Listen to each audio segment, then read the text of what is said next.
Welcome, everyone. I am Luis Antonio Pichardo, the founder and executive director of DSTL Arts. DSTL Arts, as we call it, is a nonprofit arts mentorship organization that inspires, teaches, and hires emerging artists from underserved communities. And we are now preparing to record 2022's first podcast episode of the year. This would be technically our third episode of the podcast. And we are featuring today Naomi Valdivia, who is our guest editor for Aurtistic Zine, one of the multiple zines that DSTL Arts publishes. So I'd like to give you a nice warm welcome, and I'll hand it off here to Abraham Jaramillo, our master teaching artist, and Jeremy Arias, our zine editor-in-chief. And take it away, gentlemen. The show is yours.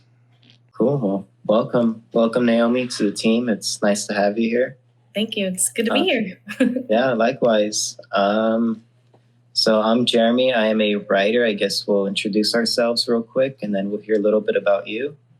I'm a writer. I'm currently a student, not really in school right now, kind of taking a break, but I'm a writer currently going for journalism and communication.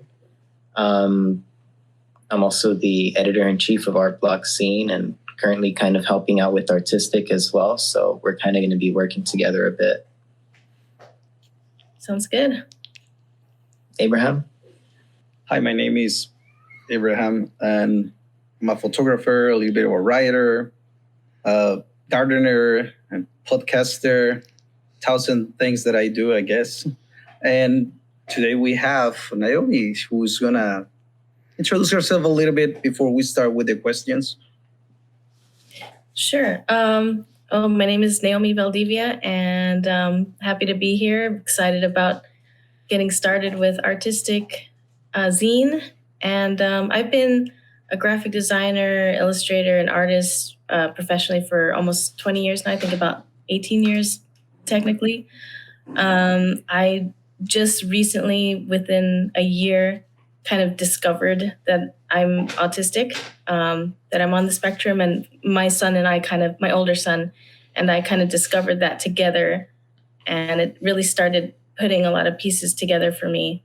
And yeah, I've been learning this whole time, just doing a ton of research and learning more about it, and it made a lot of sense I'm highly creative, and I've always been, and kind of, quirky or weird, I guess, in other people's eyes. But yeah, it's making a lot more sense, and it's making more sense for my art. It's making more sense for the way that I work, even professionally. Yeah, I mean, those are the basics. So I think this is a pretty good fit for me.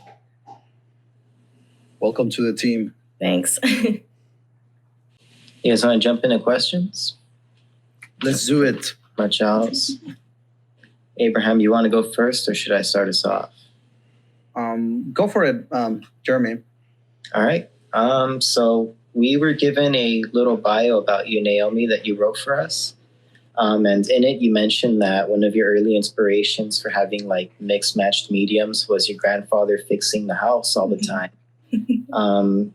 Do you have any like memories, anything you can describe from these mixed matched mediums? Yeah, I like to describe it almost like the Winchester house, but low budget. Like, I'm pretty sure I know my grandpa had a lot of trauma growing up. He's from the Philippines, and he had a few stories to tell me, but I know there's a lot he didn't tell me, and I have a sneaking suspicion we might have gotten the autism from him as well.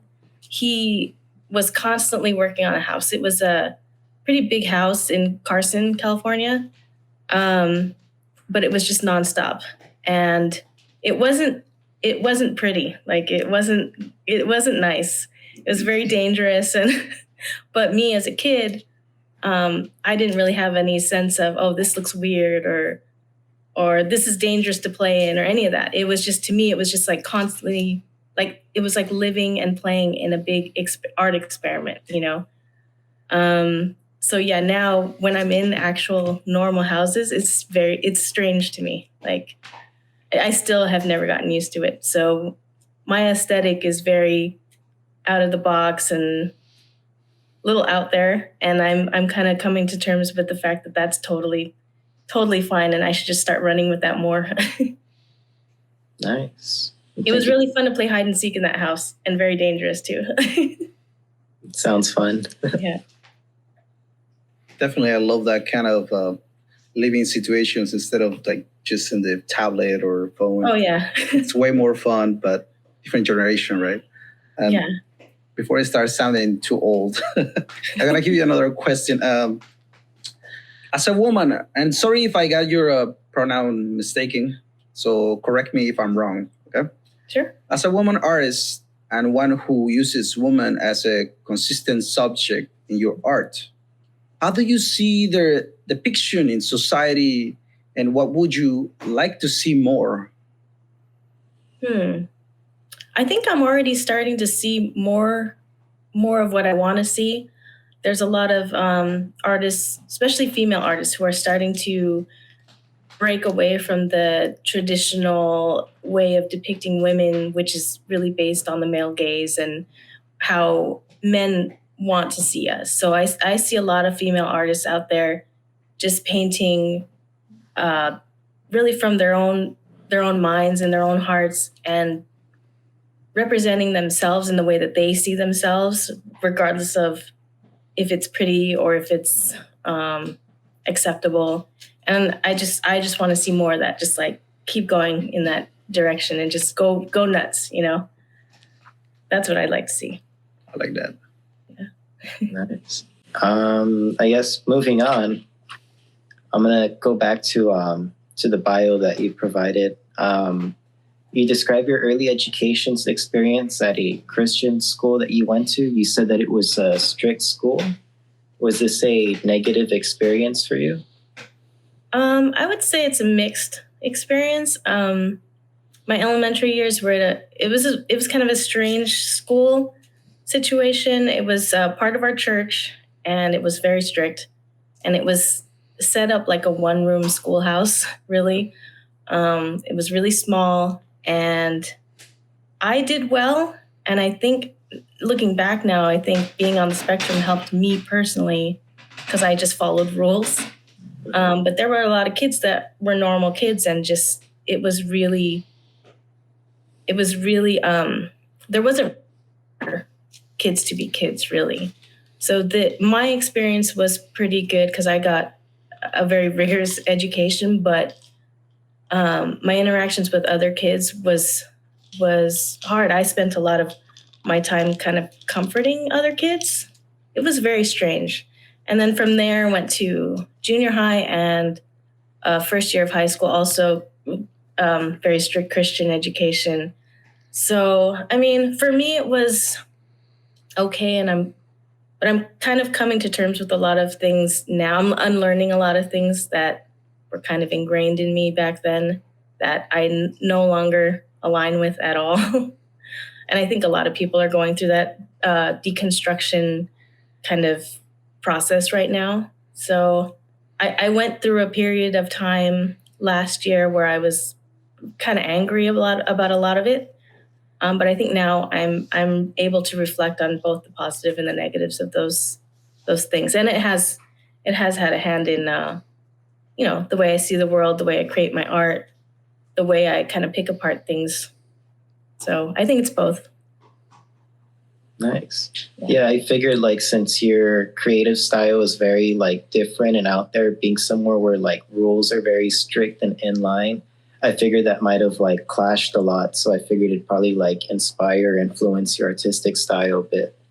Oh yeah, for sure. It's funny because now that I'm researching more about being on the spectrum, a lot of us like really like having rules to follow because there's no guesswork involved like in the social sphere. So there's a lot of guesswork. So following rules is like a little easier. So like I said, that was easier for me until I started getting older and being like, wait, some of these rules don't really make sense. Some of these rules are kind of maybe messed up. So yeah, it didn't clash with me until maybe, I think when I started high school and I started to be like, this is kind of weird. Yeah.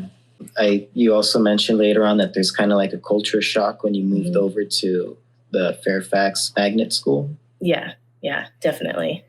That's kind of confirmed my transition of questioning things, and then total culture shock being, in the middle of Hollywood, and in the Magnet there's a bunch of artists, and most of them had lived out there and gone to school out there.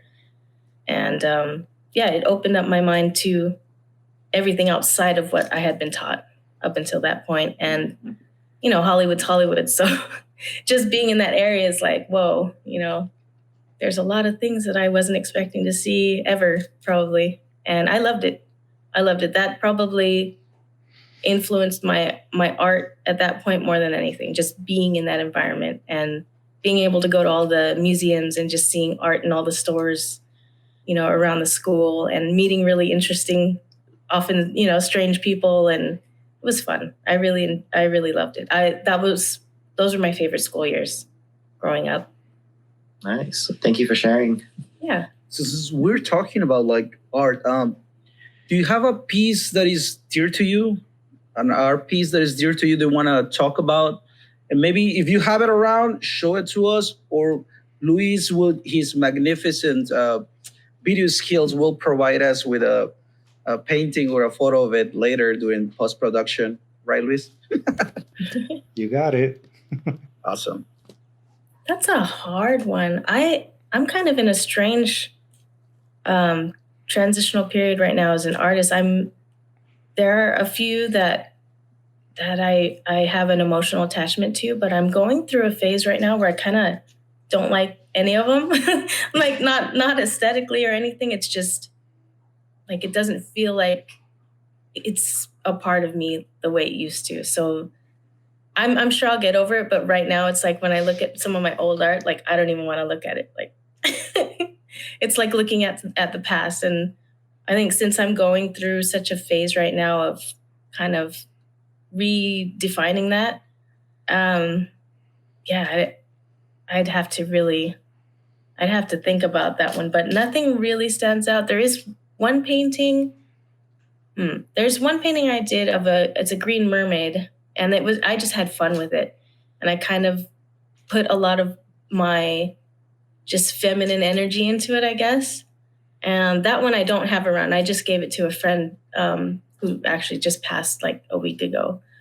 But I gave that to her, and I knew she was sick. I gave that to her because I felt that connection to that painting, and I felt that energy. She also had a lot of that really powerful female energy that I felt when I was painting it, and I wanted her to have it. So that's probably one, and I'll get an image to Luis of that one. I have a picture of it somewhere before I gave it away. Yeah, you provided with a couple of websites that I checked, and I did see a couple of mermaid or female figures there. Yeah. What does the mermaid, the concept of mermaid plays like with your identity or art? Because I don't know too much about the mermaid influence with females. Apparently I see a lot of females going for that image. Maybe it's Disney, I don't know. That's part, for me personally, that's part of it. When I was growing up, my favorite movie was The Little Mermaid, of course, like a lot of little girls, So I was always obsessed with mermaids and fairies, and there's a lot of attachment to those kind of creatures, I think, for a lot of girls and women. But mermaids specifically, growing up near the ocean too. I'm in Arizona now, so I'm in the desert, but so there's no ocean. But anytime I would, be stressed out or whatever, I'd either go to Disneyland in the 90s, back when the annual passport was still affordable, or I'd go to the beach and just like sit there and kind of zone out, de-stress. But I think there's just a lot of power in that image of the mermaid for women. They're part of this big ocean, that's covering most of the planet, and mermaids flow with the flow of that big environment. and they're also kind of mischievous. You know, they're kind of like pranksters a lot of the time. And they're beautiful, of course. You know, they're always depicted as really pretty and just putting forth that energy of like drawing people in, and I think that's part of it.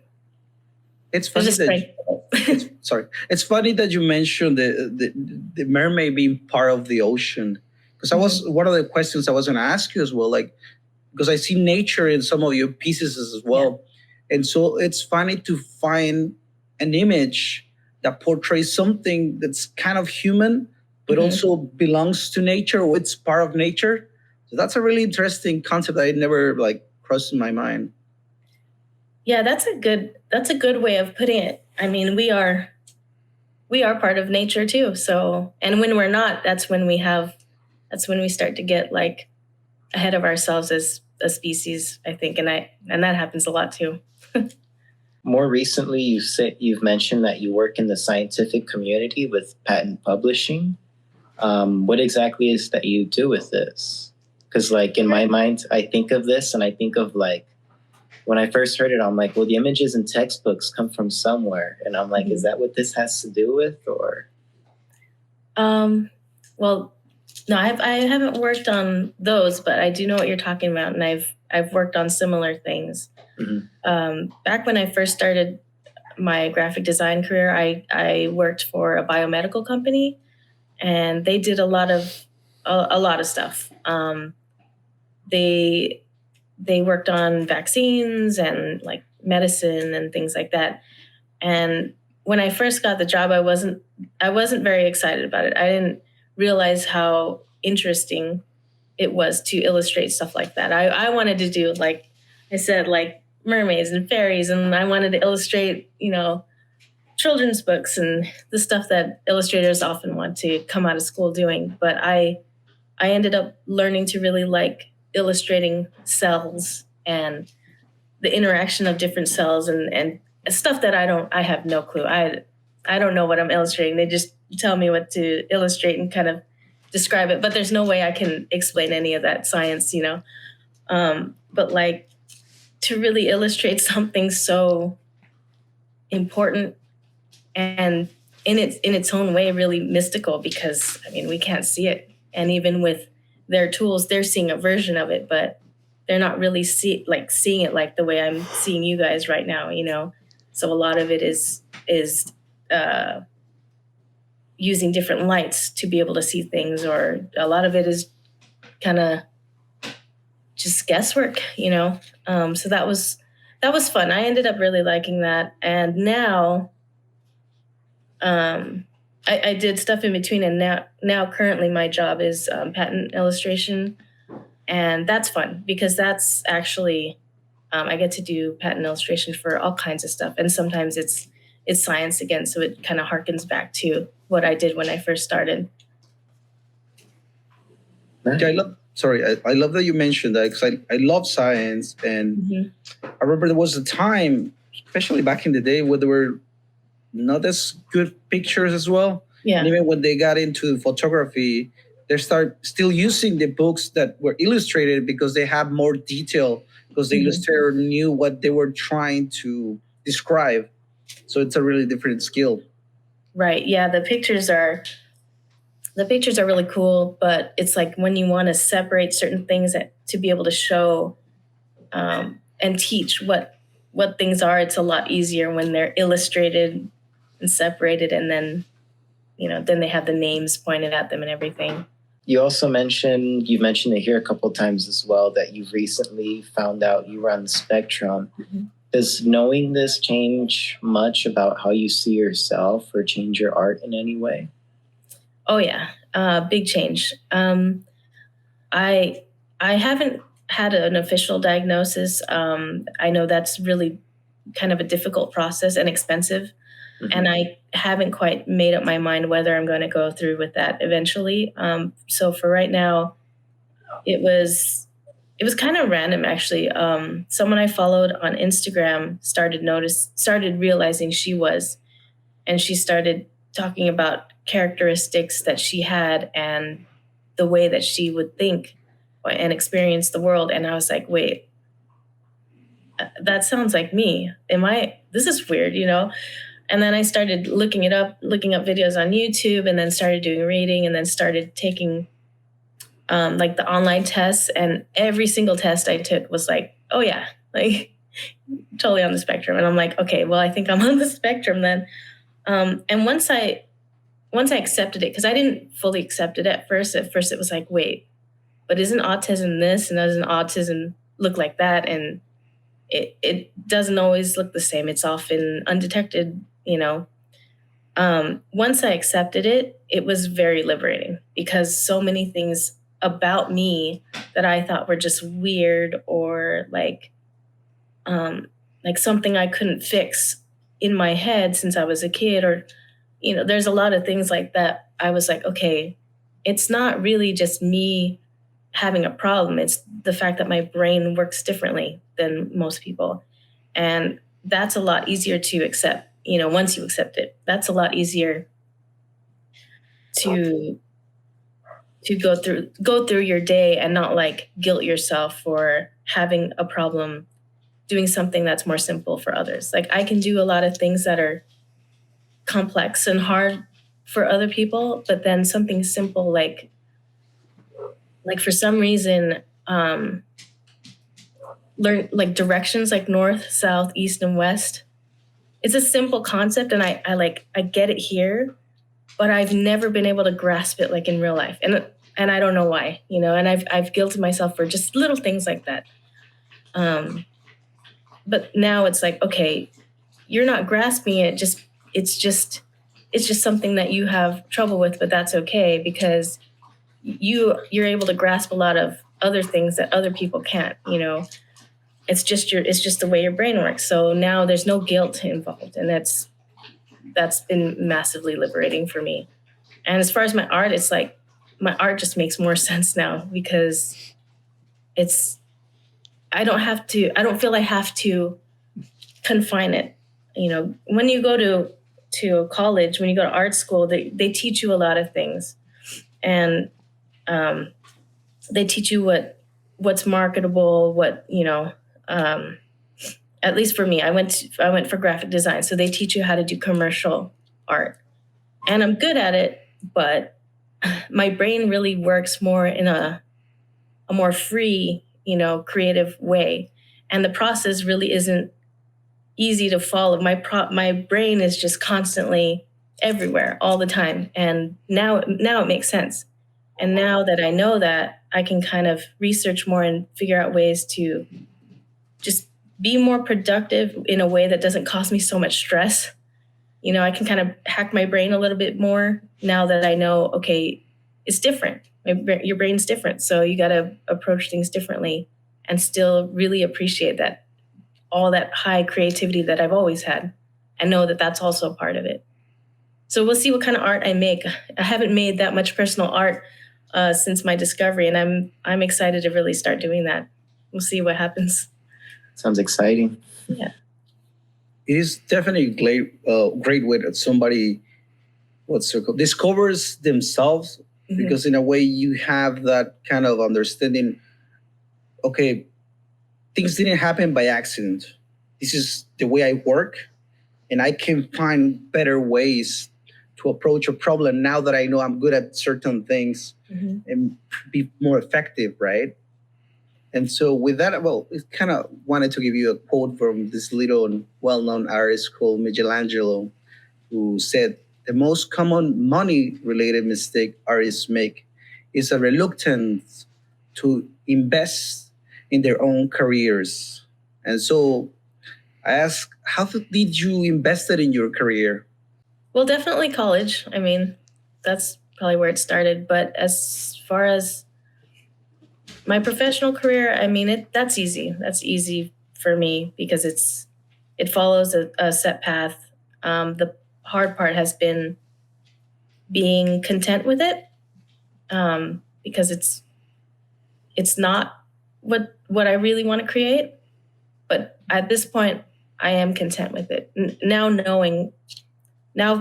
understanding that my brain is different, I do feel content because I've been able to do something that a lot of a lot of people on the spectrum struggle with, and be able to find work and just make a living doing what I went to school for, even though it's not exactly what I want to do. But it's providing me the financial freedom to finally understand and explore what I really want to do. And I think that investment in itself, that I didn't just give up on, that is huge, because there was a lot of years where I was very frustrated that I didn't have the career that I went to school for in my mind. I did these things that are very commercial, and like I said, like the science, I didn't appreciate it for a long time, and I do now, because I learned a lot. I've built a career for myself doing all these things, and now I'm at a point where, okay, that investment's paying off, and let's see what I do now. Let's see what I can do now that I'm not feeling so much anxiety and pressure all the time.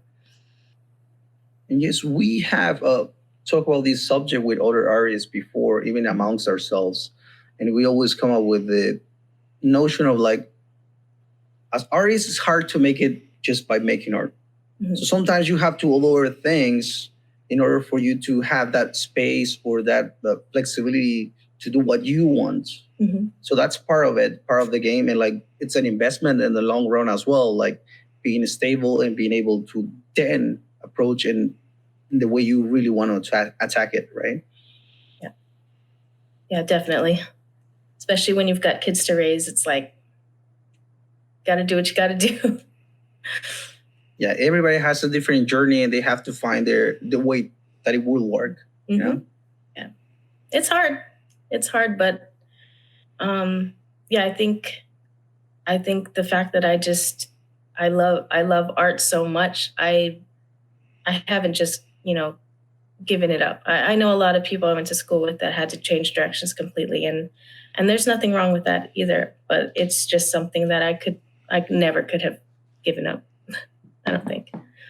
So I feel like we've already gotten to know you a bit, as well as your art careers and passions a bit. You're joining our team as our guest editor for Aurtistic now. Kind of just wanted to ask, what are some of your visions for Aurtistic? What do you plan to contribute and bring, or, your message and whatnot?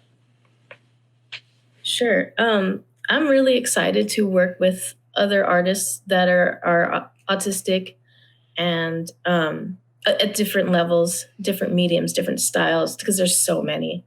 Just within the last week of me starting, not really doing much yet, but just getting the official, hey, you're part of the team. I've been just looking for different artists that are on the spectrum and what they're doing. And it's so varied, and there's so many cool artists out there. And I'm just really excited to bring that into, the publication, and have other people just be wowed by these artists that maybe wouldn't get as much recognition otherwise, or maybe a lot of them actually do, but just to bring all of that together and just create something that's visually spectacular, just based around that community, which really hasn't been done before. So that's what I'm most excited for, just to see that all come together visually. And I think too, to just make people feel really more comfortable wherever they're at on the spectrum, and to know that there's other artists out there that are going through similar things, and are at different levels and different kinds of lives, and I think I know I find it really interesting to learn about other autistic people that are artists, and see how they live, and learn about their struggles. And some things are similar to me, some things are completely different, but I'm like, I love learning about that, and I know other people will too. Cool. Thank you for sharing. I look forward to seeing what you can bring to the team. Thanks. As well. I'm excited. Abraham, do you want to follow up or? Well, I do have a question, and it's something that I ask all the people that either I meet as an artist or in the podcast. The other day I was looking into a couple of artists for a student that we have, just to introduce her different types of art and styles. I found out that Malika Fabri, Mercedes de Villard, Eva Gamegum. I killed those names, but I found those people and then start following the internet and even message them, hey, thank you for your work, because it's going to help one of our students to get inspired and see different styles. And my question is, do you have any artists like you look up to or that you are a fan of you want to talk about? You know what? I do, but I'm really bad with names. I'm the same. That's why I haven't written on my screen. So you can just talk about the pieces or how do you find out about them? Sure. I follow a lot of people on Instagram, as you know, we all do. And yeah, I'm really bad. I've always been bad with names, but like, show me a snippet of an art piece and I'll know exactly who that is, you know, but I won't be able to tell you who it is. Same here. Yeah. I'm really inspired by like art that's really like mystical, but also introspective. Like not exactly fantasy art like a Lord of the Rings, even though I do love that too. But like not exactly like dragons and those kinds of things, but more if you were to take a look inside of a person and there's like a magical world within that person. And I think that's why I picked inner space as the theme, because I think that's my favorite theme in art. So those are usually the types of art that I like to follow. And there's so many artists that are doing that now. And I can come up with a list if I go look and write them down, but I don't know the names. Yeah, no worries. Like I'm the same. And even Luis knows me. Like we have students, and it takes me forever to know names. So that's what I use. Like, hey man, what's up, dude? I'm horrible, and I tell people up front, like maybe I won't remember you, but I definitely remember the art piece that you were working on, or we talk about this and that. So yeah, exactly. Yeah. We're running low on time, so this is one of the questions I like to save for the end. Naomi, do you have anywhere people can find some of your artwork? Any social media pages or websites you'd like to share? Yeah, definitely. I have it on my bio on the site as well. But my Instagram is nachanita.art, NACHANITA.art. And my website's naomivaldivia.com. It is not updated. I need to update it this weekend. So if you go there today, it's going to be very sparse looking, but I'll have that updated by next week. So those are the two main ones. Those are probably the two good ones to start. Nice. So hopefully some people go check out your work. Yeah. Maybe wait a couple days, but yeah. All right. Any last questions, Abraham? Or I do have one question that I kind of like, and I try to repeat a couple of them just to have a pattern and see what people think, right? Mm-hmm. And so, the other day I listened to a lot of podcasts, and one of them, it's Gastropod, and they were talking about food, and they were talking about fortune cookies and their interesting beginning of the fortune cookie. And so what would you put in a fortune cookie for an aspiring artist who doesn't know what's the future like, right? If you had the chance to put a little piece of paper in a cookie and send it up to the world? I would say, that's a really good question. And there's so many things. There's like so many answers that are coming through my head. But I think most importantly, just create what's inside you. I think that's probably the best answer I could give. just create what's inside you. I love that cookie. It's pretty nice. Jeremy, you want to close it with a super awesome song again? A super awesome song. Thank you for coming. All right. Well, yeah, thank you for joining us, Naomi. Once again, welcome to the team. It's nice to have you here. Any closing thoughts, Luis? Closing words? No, yeah, I just want to say, also welcome to the team. I think that you're definitely going to bring a lot of extra sauce, right, to what we already got going on here in the big taco that is Distill Arts. And maybe just one last question that I actually wanted to ask that might also help some people who are perhaps interested in submitting to Aurtistic Zine. What are you looking for as our guest editor for this upcoming issue themed around inner space? I would really just like the submissions to be really, really good looks into the artists themselves, and that's a hard question for me, because I don't know what's going on inside people. That's what I want to see, though. I want to see what's going on inside of you. What's this whole world inside of you? And sometimes it's really magical, and then other times, like today, I had a total meltdown this morning, and if I were to have illustrated that, it would have been real dark, like real stormy, real dark. So whatever it is, that's what I want to see. Awesome. I think that's great advice. So, yeah, thanks again. Shout out to Abraham and Jeremy for hosting us today. Welcome to the family. Yeah. Thanks again, Naomi. Thank you. We'll hopefully be seeing more of you in our social media and all of that.